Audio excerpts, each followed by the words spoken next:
Assalamualaikum warahmatullahi wabarakatuh. Selamat siang. Sungguh merupakan kebahagiaan tersendiri bagi saya sebagai pembantu acara pada siang hari ini, di mana siang hari ini kita masih diberi kekuatan untuk menuntut ilmu dalam acara Sanubari Subarkah di Radio SMA Negeri 1 Singgahan. Kali ini kita akan bincang-bincang tentang kebijakan moneter yang merupakan salah satu materi di semester 2 di kelas 11 SMA Negeri 1 Singgahan. Bersama saya, tolong diperkenalkan narasumber. Perkenalkan, saya Amel Intanya Putri dari kelas 11.5. Dari kelas 11.5. Tujuan podcast atau tujuan dialog pada siang hari ini adalah bahwa kita ingin menganalisis tentang kebijakan moneter dan kebijakan fiskal dengan baik dan benar. Jadi tujuan podcast kali ini semoga peserta didik bisa menganalisis kebijakan moneter dan kebijakan fiskal dengan benar. Tolong Amel didefinisikan apa yang dimaksud dengan kebijakan moneter. Kebijakan moneter sendiri merupakan kebijakan pemerintah yang dilakukan untuk mengendalikan jumlah uang yang beredar melalui Bank Indonesia. Iya, refleksi dari materi inflasi kemarin apa Amel? Kita di kelas kita bisa mengenal tentang apa sih pengertian inflasi sendiri, terusan cara-cara menghitung inflasi itu dengan apa, terus jenis-jenis inflasi ada apa, juga ada cara mengatasi laju inflasi itu ada beberapa aja, terus ada dampak positif dan juga kita belajar tentang dampak positif juga. Iya, jadi kesimpulannya bahwa inflasi itu terjadi karena jumlah uang yang beredar di masyarakat itu terlalu banyak, sehingga pemerintah memiliki policy atau memiliki kebijakan, diantaranya adalah kebijakan moneter. Dan kebijakan moneter adalah kebijakan yang berhubungan dengan kegiatan mengendalikan uang yang beredar. Tujuannya apa Amel? Tujuan kebijakan moneter? Tujuan kebijakan moneter sendiri untuk menjaga stabilitas ekonomi, meningkatkan kesempatan kerja atau menjaga kestabilan harga, dan juga memperbaiki neraca, perdagangan, dan pembayaran. Iya, pada saat terjadi inflasi memang dinamika dari pertumbuhan ekonomi di suatu negara itu lagi tidak stabil atau tidak baik-baik saja. Intinya bahwa karena perekonomian kita tidak stabil mengakibatkan pemerintah harus bertindak untuk bagaimana menjaga stabilitas ekonomi dalam suatu negara. Makanya tujuan yang pertama adalah menjaga stabilitas ekonomi. Agar apa? Agar perkembangan ekonomi di suatu negara itu bisa berjalan dengan baik atas adanya kasus yang dinamakan dengan inflasi. Kemudian meningkatkan kesempatan kerja. Apa hubungannya kebijakan moneter dengan kesempatan kerja? Biasanya ketika terjadi inflasi itu salah satu yang terjadi adalah pengangguran. Sehingga pemerintah harus meningkatkan bagaimana upayanya agar kesempatan kerja itu bisa berlaku sehingga pengangguran bisa terkendalikan atau minimal terkurangi. Kemudian menjaga kestabilan harga. Inflasi itu terjadi apabila harga-harga itu dalam jangka waktu yang lama itu naik secara terus-menerus, sehingga kebijakan moneter yang dilakukan oleh pemerintah adalah menjaga kestabilan harga. Biasanya mengadakan pasar murah, kemudian ya nanti akan kita pelajari lebih lanjut. Kemudian memperbaiki neraca perdagangan dan pembayaran. Jenis-jenis kebijakan moneter ada apa? Amel. Yang pertama ada kebijakan ekspansif. Kebijakan itu menurunkan tingkat suku bunga, membeli surat berharga pemerintah, menurunkan cadangan wajib, dan juga kebijakan kredit longgar. Iya, kebijakan ekspansif ini terjadi ketika perekonomian suatu negara itu dalam kondisi baik-baik saja atau dalam kondisi masih stabil. Sehingga saat perekonomian kita stabil, tidak ada kasus jumlah uang yang beredar itu lebih banyak daripada jumlah barang, tidak ada kasus seperti itu. Intinya bahwa jumlah uang yang beredar di masyarakat itu stabil, sehingga pemerintah melakukan suatu policy yaitu kebijakan ekspansif. Di antaranya adalah menurunkan tingkat suku bunga. Pada saat suku bunga diturunkan, Amel, kira-kira masyarakat lebih suka menabung atau lebih suka meminjam? Lebih suka menabung dan juga meminjam.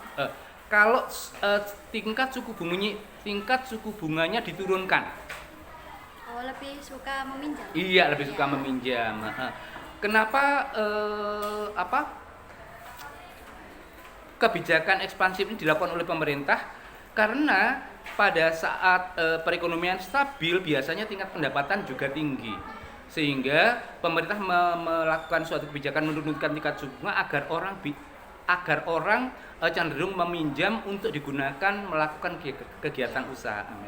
Karena apa? Biasanya ketika perekonomian suatu negara itu stabil, maka yang terjadi tingkat pendapatan juga akan stabil, sehingga tingkat konsumsi masyarakat juga semakin tinggi. Saat itulah kita diharapkan untuk melakukan kegiatan usaha, sehingga pemerintah menjalankan untuk menurunkan tingkat suku bunga, termasuk membeli surat berharga. Jadi kebalikannya, kalau perekonomian kita tidak stabil, pemerintah melakukan kebijakan menjual surat berharga. Agar apa? Surat berharga itu dijual kepada masyarakat membeli, sehingga uangnya masuk ke Bank Indonesia dengan harapan apa? Dengan harapan jumlah uang yang beredar di masyarakat tidak terlalu banyak. Itu kebijakan pada saat perekonomian negara lagi tidak stabil. Tapi pada saat stabil di kebijakan ekspansif ini kebalikannya, yaitu membeli surat berharga. Kemudian menurunkan cadangan wajib minimum. Cadangan wajib minimum ini adalah cadangan kas yang dimiliki oleh suatu bank, baik itu bank konvensional ataupun bank-bank yang lain. Untuk apa? Untuk kalau diturunkan cadangan wajibnya, uang itu disebar kepada masyarakat, digunakan untuk kegiatan yang berhubungan dengan kelonggaran suatu bentuk kredit. Makanya di sini ada kredit yang longgar. Dan pada saat kebijakan yang berupa kuantitatif ini ada sumbernya. Apa saja kebijakan moneter kuantitatif? Yang pertama ada Iya. operasi pasar terbuka, yang kedua ada kebijakan diskonto, yang ketiga ada kebijakan mengubah cadangan Nah, minimum. ini adalah kebalikan dari kebijakan yang bersifat ekspansif, yaitu kebijakan moneter kuantitatif, di mana ada operasi pasar terbuka. Operasi pasar terbuka itu dilakukan dengan menjual surat berharga dari pemerintah. Kalau tadi kita membeli, kalau di kebijakan kuantitatif iya menjual. Kebijakan diskonto, kalau tadi menurunkan tingkat suku bunga, di kebijakan diskonto adalah menaikkan tingkat suku bunga. Kalau di kebijakan ekspansif, kebijakan untuk menurunkan cadangan wajib, di sini ada Mengubah cadangan minimum. iya, meningkatkan cadangan minimum yang dimiliki oleh bank konvensional ataupun bank yang lain. Kemudian di samping kebijakan moneter ada kebijakan fiskal.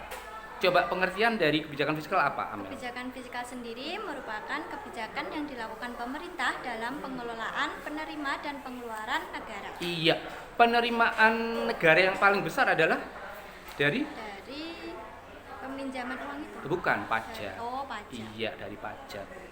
Pajak itu adalah salah satu penerimaan negara yang paling besar yang bisa meningkatkan kegiatan operasional dari suatu negara, yang bisa menjamin kestabilan perekonomian sehingga tercapai suatu kesejahteraan masyarakat.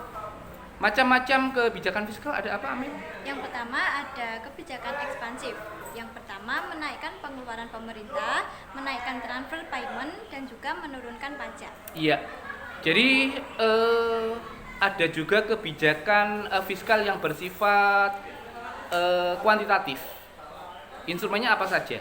Ada pajak, iya. subsidi, belanja pemerintah dan juga pinjaman pinjaman publik. Iya. Memang ada seperti yang dikatakan Amel tadi, ada pinjaman publik. Pinjaman publik itu adalah salah satu bentuk pinjaman dari perorangan atau badan usaha yang itu digunakan untuk menjalankan kegiatan operasional. Agar apa? Agar sama dengan kebijakan moneter tadi, tujuan utamanya adalah kestabilan perekonomian agar menjamin kesejahteraan masyarakat. Fungsi kebijakan fiskal apa saja, Amel? Ada 3, yaitu fungsi alokasi, fungsi distribusi, dan fungsi stabilisasi. Iya, fungsi alokasi adalah bahwa penerimaan negara yang besar itu bisa dialokasikan sedemikian rupa sehingga tepat sasaran, tepat guna, dan akan efektif dan efisien untuk membangun atau menjalankan kegiatan operasional suatu negara. Fungsi distribusi adalah bahwa penerimaan yang diterima oleh pemerintah dalam bentuk pajak itu bisa didistribusikan sesuai dengan RAPBN, rencana anggaran dan pendapatan suatu negara, agar efektif dan efisien. Yang terakhir adalah stabilisasi, ini menjamin kestabilan dari suatu negara yang sesuai dengan undang-undang bahwa tujuan suatu negara adalah untuk kesejahteraan masyarakat pada umumnya agar masyarakat itu bisa berkembang dan hidup makmur. Demikian kira-kira ada ini Mel, ada masukan untuk pembelajaran yang kita lakukan agar pembelajaran itu bisa efektif dan efisien. Selain pembelajaran yang selama ini sudah pernah kita lakukan. Mungkin pembelajaran lewat langsung kayak medianya itu langsung gitu loh Pak. Kita praktek di pasar luaran langsung. Jadi kayak ini tuh Bank Indonesia. Jadi kayak melihat langsung. Gitu, Oke. Iya. Mungkin anak-anak lebih seneng kayak gitu. Pak Barka juga senang sebenarnya Mel, Iya. tapi kita keterbatasan waktu. Iya. Satu hanya 45 menit. Iya. Itu yang kadang-kadang makanya kita harus belajar lewat video, tidak berkunjung secara langsung. Tapi nanti pasti ada momen-momen tertentu yang ketika kebijakan sekolah itu bisa merepresentasikan itu, kita akan melakukan itu. Tetapi selama ini Pak Barka sudah pernah melakukan itu, misalnya meminta anak-anak untuk datang di bank. Kemarin kan Iya. Pak Barka kan tugas itu yang harus syuting di depan bank BRI itu kan Iya. salah satu contoh Betul. untuk pasar umum gitu kan Pak ya. Terima kasih.